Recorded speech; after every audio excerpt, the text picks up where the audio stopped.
Voilà, bonjour. Je refais cette vidéo qui est un peu dans la suite de celle que j'avais fait concernant l'énergie qui nous anime, en fait, que nous serions, enfin, comme quoi nous serions des circuits. Et parce qu'en fait, le projet Mène du désert, c'est aussi respecter, apprendre, respecter le vivant, la faune et la flore, la planète, notre belle planète bleue, mais aussi peut-être pour certains, apprendre à aimer la faune et la flore. Et puis mieux la comprendre. Moi, j'ai pas la prétention de dire que grâce à mes vidéos, on peut mieux comprendre ce que je veux dire. Je participe simplement, j'apporte ma pierre à l'édifice, je participe à la compréhension du monde. Voilà, j'ai pas dit que j'avais les solutions. Je dis simplement que je fais des vidéos et pour aussi ouvrir des débats sur des sujets qui vous ont peut-être échappé, voilà, ou vous avez abordé, que vous n'avez pas développé de la même façon. Donc voilà pourquoi je fais ces vidéos. Et donc, je fais cette vidéo concernant en fait la différence pourquoi il y a une différence entre le reste du vivant et l'homme. Et moi, ce que j'aimerais vous démontrer dans cette vidéo, c'est qu'il n'y a pas tant de différence que ça, en fait. Il y a aussi des concours de circonstances qui fait que, mais pas que. Ce qui peut nous avoir donné de l'avance, c'est aussi peut-être aussi une certaine méchanceté. Mais je vais vous expliquer. Vous allez voir, tout va devenir plus clair au fil de la vidéo. Il me reste 11 minutes, donc je vais essayer de faire d'y aller avec parcimonie. Donc, en fait, ce que l'on sait aujourd'hui, c'est que des formes de vie se sont élevées et sont devenues progressivement des hominidés, pour qu'à la fin de il y a eu plusieurs familles d'hominidés, et à la fin, il n'y a que l'Homo sapiens qui a survécu, enfin, j'ai même pas envie de dire survécu, parce que survécu, ça veut dire qu'il y a eu un chamboulement qui fait que par chance, il y a eu l'Homo sapiens, mais c'est pas vraiment de la chance. C'est l'Homo sapiens qui a asphyxié, enfin qui a éliminé ses concurrents. Hein. C'est comme ça que ça s'est passé. Hein.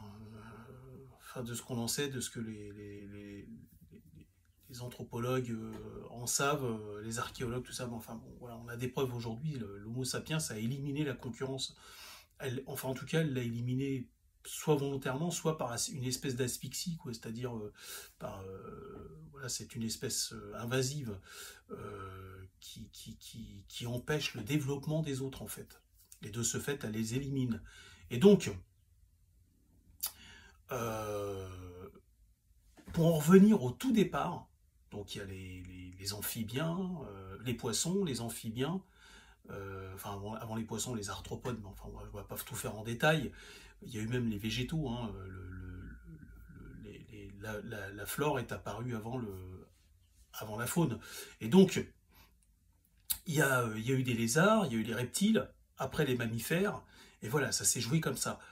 Et ce qui fait qu'en fait, on a la preuve, en fait, moi je pense avoir la preuve.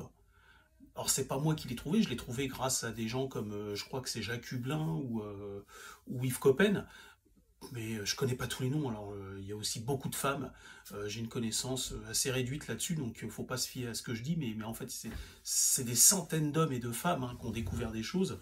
Je sais que par exemple pour nos amis canadiens, au Québec, il y avait un homme, je me rappelle plus de son nom, mais dans les années 70-80, il y a un Québécois qui avait découvert une présence humaine sur 50 000 ans, et tout le monde se moquait de lui, hein, tout le monde le prenait pour un... Enfin, les gens étaient assez virulents, il était attaqué de toutes parts par la communauté scientifique, et c'est avéré qu'en fait il avait raison. Et là où il cherchait, ce qu'il avait trouvé et tout, il était dans le vrai en fait. On l'a tous pris pour un rigolo. Donc faut se méfier quand même, faut pas aller trop vite en besogne pour les gens qui seraient pas d'accord. Il faut faire des recherches et tout. Vous avez le droit de pas être d'accord avec moi, mais il faut faire des recherches. Il faut que ce soit appuyé par quelque chose. Et moi, ce que je vous dis, c'est appuyé par quelque chose, par ces gens-là justement. Et donc, on sait aujourd'hui que, par exemple, si on observe le Néandertal, quelle différence il y a entre le Néandertal et l'Homo sapiens? Si on monte à 500 000 ans en arrière, en fait, il y a une divergence qui s'est créée entre le Dénisovien, je crois que c'est comme ça qu'il s'appelle, le Néandertal, et le Dénisovien étaient des cousins hein, directs, hein, tous les deux. C'est-à-dire qu'ils étaient plus proches que l'Homo sapiens pouvait en être des deux. Mais en tout cas, c'était une famille, l'Homo sapiens et les Néandertaliens, et les Dénisoviens, et qui se sont séparés il y a à peu près, ça s'est disloqué il y a à peu près 500 000 ans. Et qu'est-ce qui fait et là, je vous demande de bien écouter, très attentivement, qu'est-ce qui fait que les Dénisoviens, les Néandertals et les Homo sapiens n'ont pas évolué de la même chose? Quelle en est la raison? Et vous allez voir, c'est fantastique.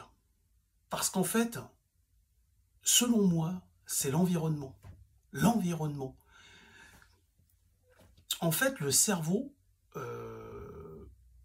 donc ça demande une énergie et tout, et en fait la configuration du corps, le corps va se reposer que s'il ne peut se reposer.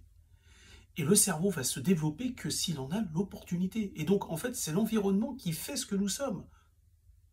Et en fait, voilà, les premières mains sont apparues, c'est des rongeurs qui les avaient, des écureuils, parce qu'ils grimpaient dans des branches et ils avaient besoin de saisir des objets en forme de tube. C'est pour ça que les mains sont arrivées. Et donc, puis quand on est au haut d'un arbre, il faut avoir un outil quand même particulièrement efficace pour pouvoir garder l'équilibre et pas tomber. Hein. Avec des sabots, ça ne fonctionnerait pas. Mais enfin bref, pour pouvoir manger en haut d'un arbre. Et donc en fait, le Néandertal, il était en Europe et il faisait très froid à ce moment-là. Pendant 50 000 ans, il a fait très froid en Europe. Et donc, son corps ne se reposait pas. Et sa tête était utilisée que pour très peu de fonctions, finalement. Il devait faire quoi, le Néandertal? Il devait trouver à manger, se faire du feu, s'abriter et se reproduire. Et donc, mais je dirais même qu'au-delà, même, s'abriter, faire du feu et manger, c'était même des préoccupations qui étaient encore plus intenses que la reproduction. Et en fait, donc le cerveau, il ne s'est pas développé parce qu'il n'a pas eu de tranquillité, c'est-à-dire il était toujours soumis à une intensité brutale, en fait, primaire, qui fait que le cerveau est resté loqué, en fait, sur quelques besoins, en fait, sur quelques besoins, les besoins que je vous ai cités. Et c'est la différence qu'il y a fait entre l'Homo sapiens et le Néandertal. Et l'Homo sapiens, où est-ce qu'il s'est développé, lui? Eh bien, dans un milieu favorable, en Afrique. Du côté de l'Afrique du Nord, on sait qu'on a les plus anciennes traces il y a 300 000 ans grâce au monsieur que je vous ai cité auparavant. Et donc, on sait que l'Homo sapiens, à la différence de Néandertal, il s'est développé dans un milieu favorable. C'est-à-dire plus serein, plus cool. Donc le corps n'était pas soumis à autant de violence. Et puis du coup, le cerveau pouvait se concentrer sur d'autres choses, sur l'imagination, sur la curiosité. Il avait le temps, l'Homo sapiens avait le temps de s'attarder sur la forme des coquillages, sur la forme, le pourquoi du comment, le ceci, le cela.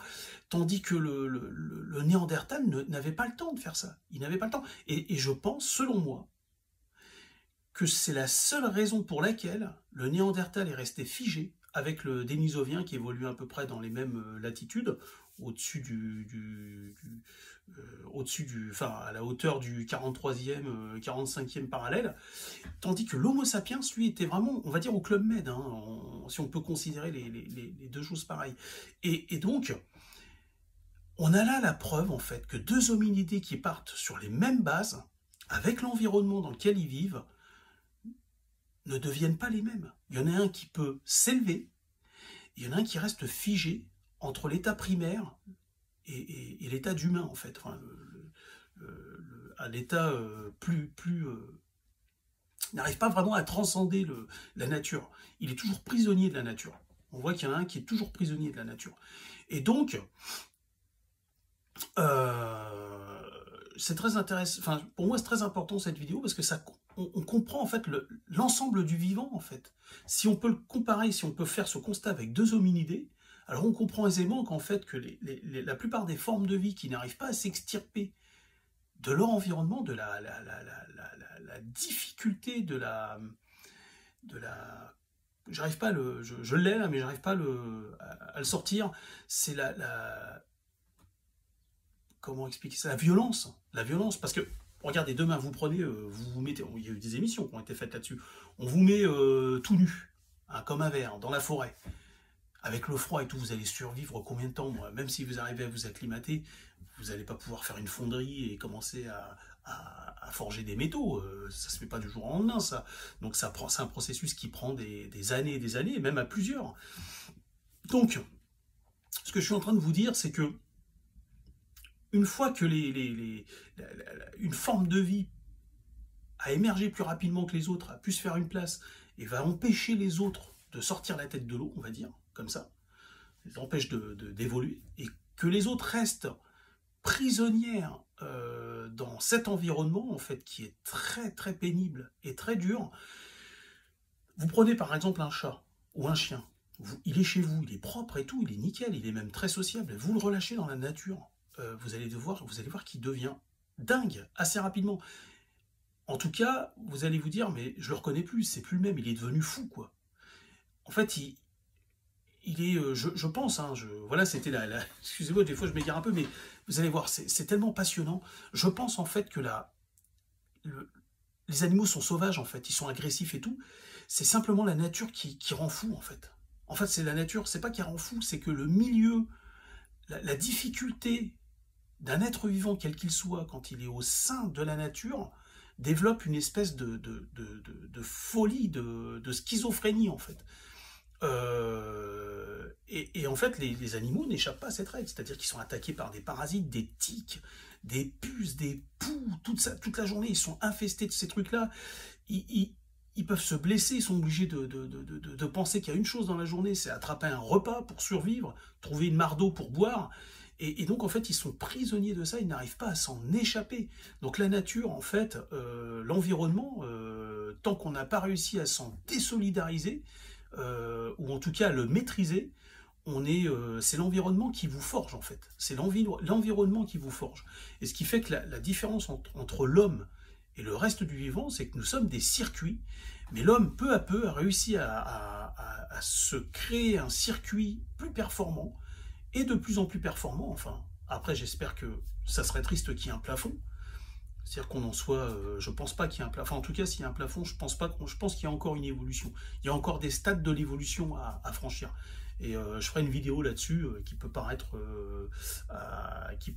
paranormal. Enfin, je vais peut-être vous laisser penser que je parle de paranormal et de choses complètement grotesques, mais vous allez voir que non, en fait, pas du tout. Tout ça, c'est observable et c'est même, je peux en apporter des preuves assez facilement, mais je le ferai dans une prochaine vidéo. Mais tout ça pour vous dire, le but de cette vidéo, c'est de vous montrer en fait que l'environnement crée les circuits biologiques en fait que nous sommes. Et vous avez la preuve avec Néandertal et Homo sapiens, deux espèces qui étaient pareilles il y a 500 000 ans et qui, ne vivant pas dans le même environnement, une reste figée à l'état primaire ou en partie dans l'état primaire et l'autre, que vous avez en face de vous en train de discuter avec vous, en train de vous parler, qui émerge et qui devient autre chose.